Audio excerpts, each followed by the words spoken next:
1,492,633 Marlon Brandos. By Vance Aandahl. This story appeared in Worlds of If Science Fiction, September of 1962. Extensive research, September of 1962. Extensive research by Project Gutenberg did not uncover any evidence that the U.S. copyright was renewed. Chester McRae, good old Chet, best man in accounting. 6 feet tall, brown hair, brown eyes, full of vim and vigor. That was good old Chet. God, he screamed, they're strangling me, the skunks. He rose from bed, his face dripping with sweat and his hands trembling like a frightened child's. They're killing me! He ran into the bathroom and vomited. His wife was standing by the door when he finished, but he walked past her as if she didn't exist. Why, Chester, what's the matter with you? She asked, trailing him into the bedroom. I've never heard you talk like that before.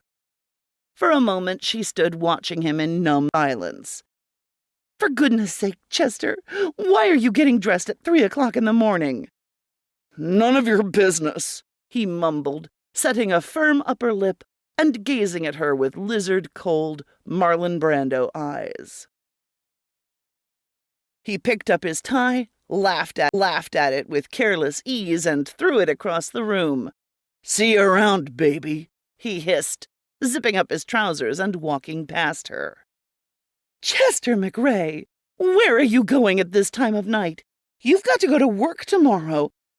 Don't you love me anymore? Chester?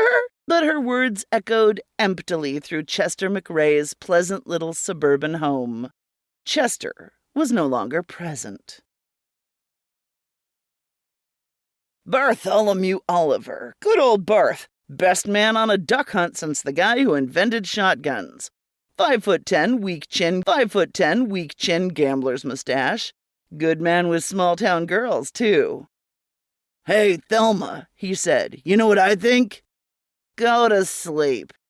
I think it'd be funnier than hell if I left you flat. What kind of wisecrack is that? And what do you think you're doing? I'm getting dressed. It's 3 o'clock in the morning. So, I don't give a damn.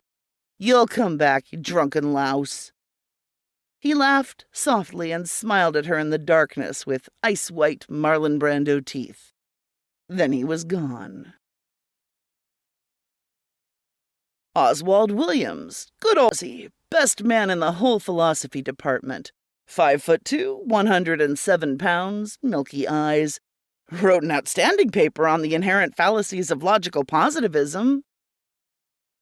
Louise, he whispered, I feel uneasy, very uneasy. His wife lifted her fatty head and gazed happily down at Oswald. Go to sleep, she said.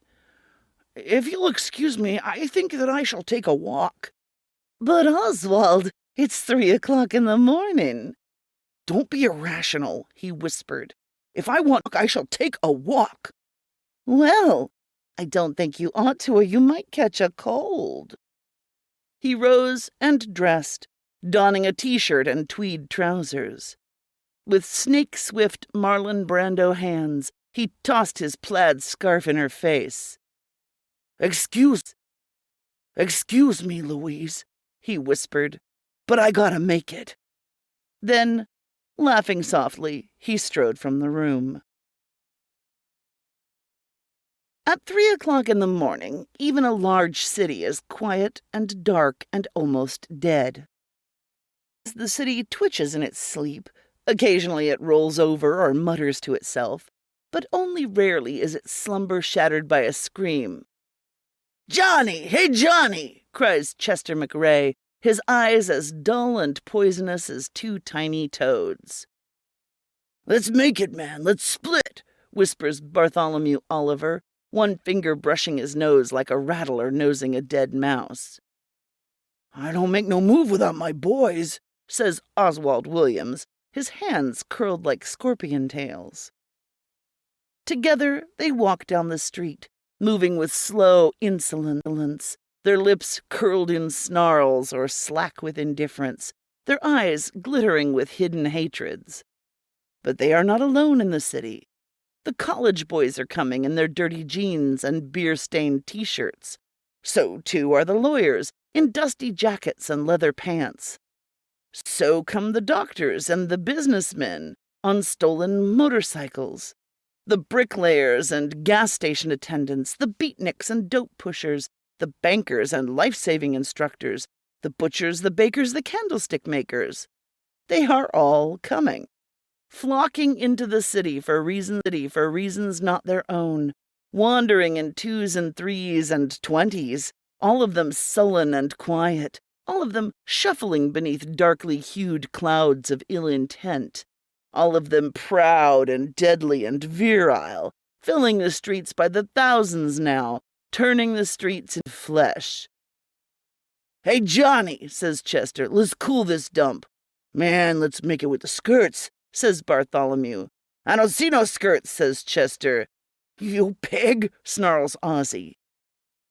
The mob is monstrous now, like a pride of lion cubs, beyond count in their number, without equal in their leonine strength, above the common quick in their immortal pride, milling through the hot black veldt, swarming in the city streets.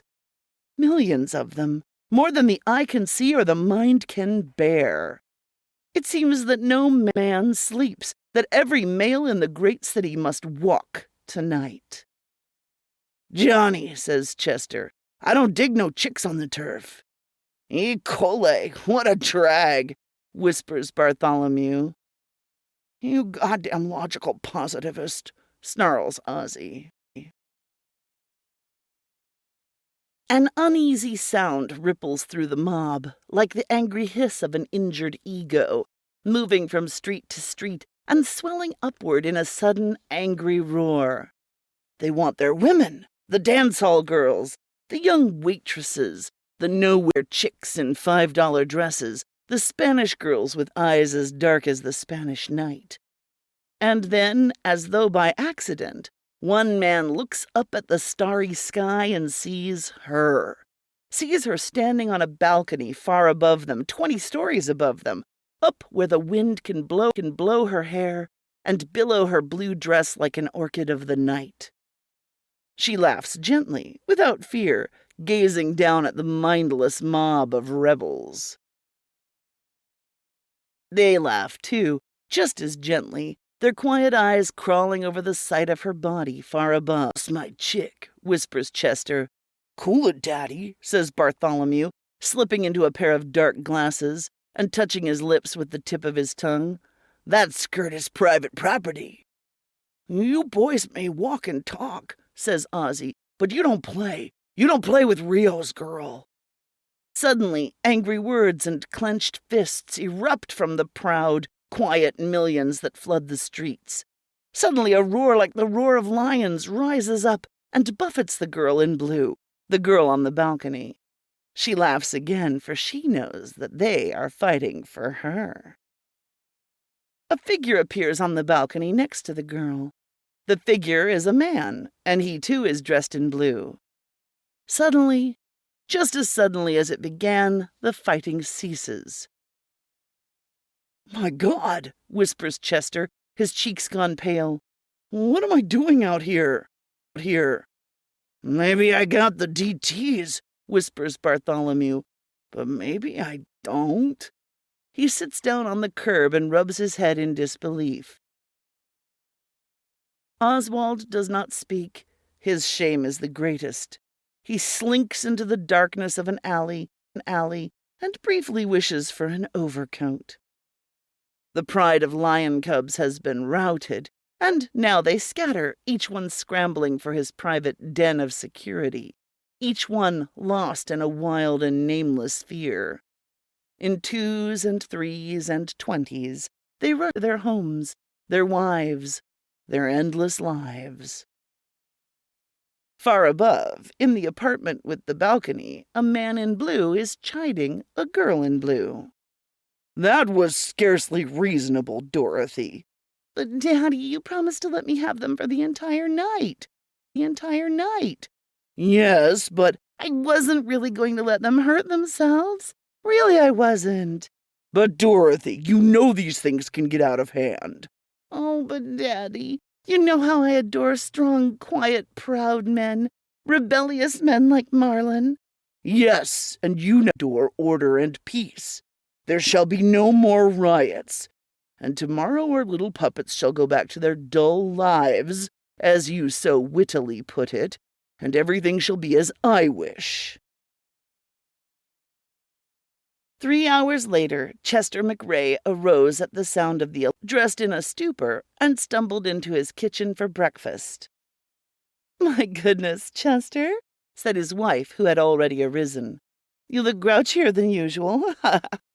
He smiled wanly and opened the morning paper. Halfway across town, Bartholomew Oliver was still asleep, casually lost in the pleasures of an erotic dream.